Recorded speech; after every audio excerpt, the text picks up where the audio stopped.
Massachusetts is home to some of the best hospitals in the world, but now at 5:30, patients are having a hard time getting into hospital beds.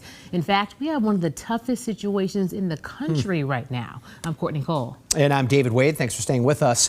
The shortage leaves patients waiting for care, like the man who spoke at WBZ's Mike Sullivan. Barry Radin is a grandfather, a talented retail salesman, a 30-year survivor of Crohn's disease. Recently, he had a flare-up. Before I could actually do anything about it, my brother, who I live with, found me collapsed on the floor, called an ambulance. He was taken to Beth Israel Hospital in Plymouth.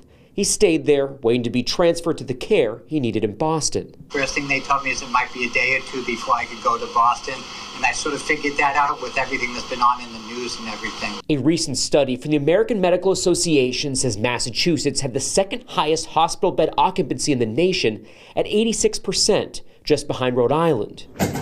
Mass Health and Hospital Association saying that's the expected national average in 2032. I was expecting a 1-2 day tops. After nearly a week, he was transferred to Beth Israel in Boston for treatment and recovery. Normal plane weight was 130. The past while it's been 120. I was down to 105.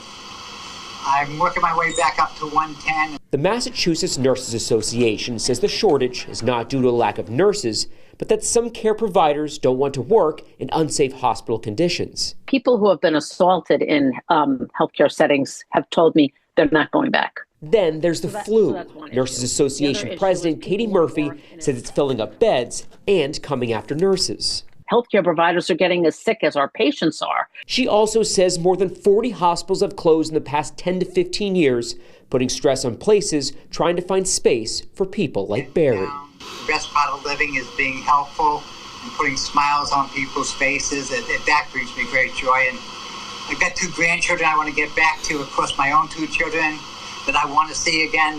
Maybe that will come by week's end. In Boston, I'm Mike Sullivan, WBZ News. And a spokesperson for Beth Israel Deaconess tells us tonight, quote, like many hospitals, we are seeing an increase in patients admitted, largely due to an uptick in respiratory viruses. Our focus remains on providing safe, high-quality care to anyone who needs treatment. Well, today the Supreme Court